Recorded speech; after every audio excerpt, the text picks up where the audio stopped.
My writing process often involves a lot of note-taking. Every day, jotting down thoughts and ideas, and in the evening, putting the scraps away for later perusal. Eventually, there are enough pieces that a whole begins to come into view.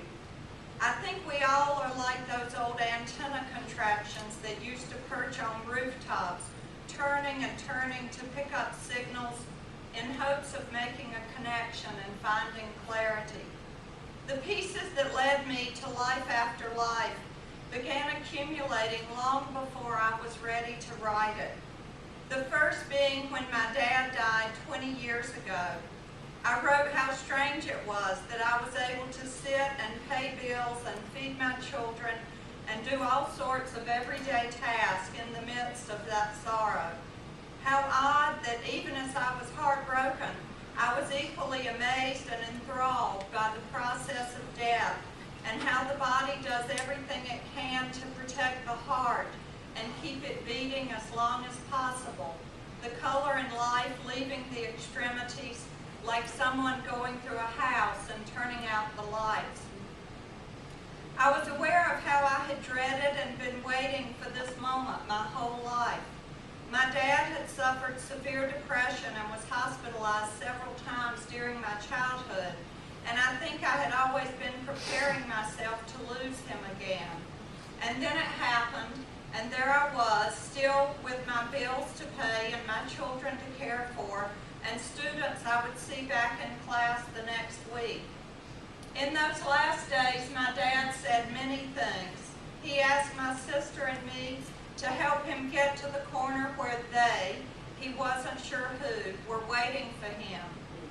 He said he wished he had a train and could go and pick up everyone he had ever loved in his whole life. He told me he was sorry that there were things he hadn't been able to do in life and hoped that he hadn't let us down, and that he was sorry that he wouldn't be there to see his grandchildren grow. And then he said, "You," meaning my mom, my sister, and me, "are my heart, and that's all that there is." When I began writing this novel, it was with the desire to capture such moments of realization in a character's life, to reduce a whole life to the purest form, like a kind of distillation process. Who was this person and what is left? But I didn't see that so clearly then. It took many more scraps thrown into the mix, years of raising children, and then realizing how much I missed bedtime stories and Little League games and snow days. My mother diagnosed with dementia and slowly losing touch with the present. One friend desperately fighting to stay alive, and another choosing to leave. I dreamed of my dad for a whole year after he died, and in the dream he would often say, "I'm not dead." I had dreamed of my grandmother years earlier, and she had said the same thing. I have a photo of her I took with a little box camera when I was 8 years old. Really, it's a photo of her screen door as she stepped in and hid from my camera. I've carried it around for years, loving that I knew she was standing there behind the dark screen, even though I couldn't see her, my picture of faith. I kept it with other photos slipped into the frame of my window over my desk and had done so for years. But when I moved to a new place, the light different, I looked up one morning and I could see her there, her image clear. And I knew I would find a home for this in my fiction, this image of faith revealed.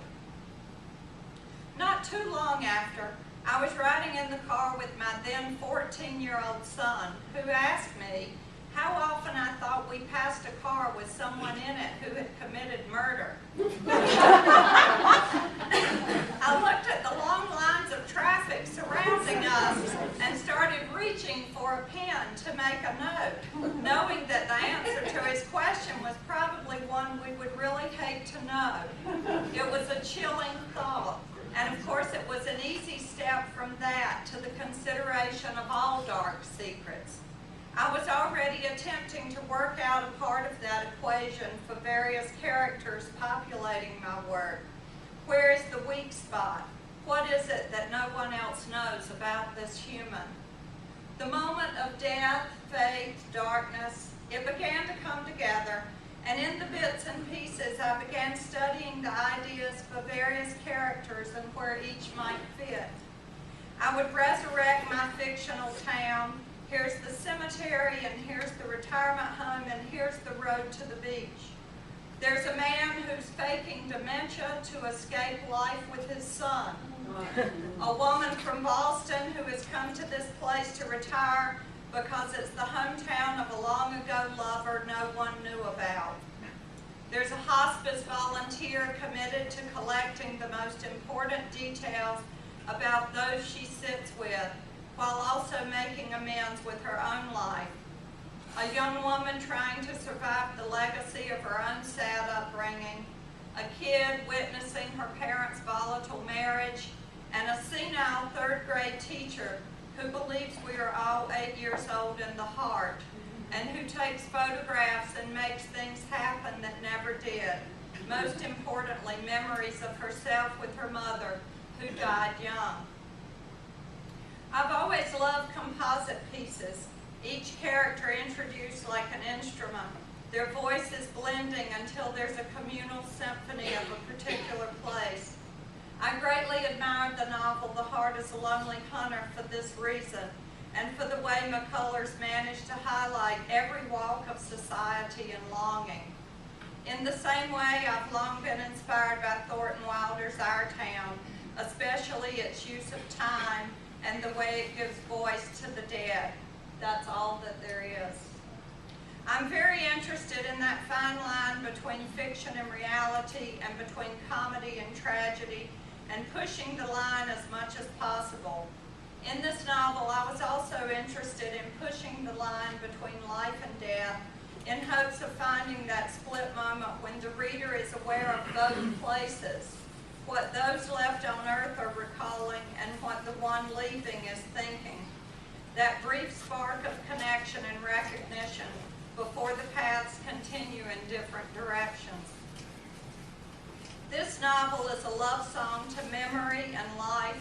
It's a love song to the ocean and elementary school, Boston and the Lumber River, and Meadowbrook Cemetery, where I went to bike all through childhood and still visit frequently. One of those places where you're surrounded by history, and if you stare upward and no planes pass over, you could easily imagine yourself in another time. It's a love song to all those scraps of sensory memories that leave us feeling time sick. The way the light hits a wall, a piece of clothing or fabric you long forgot, the smell of a house you once visited, a strain of music, all those bits that come together to form your interior life and to mark one life as different from all others.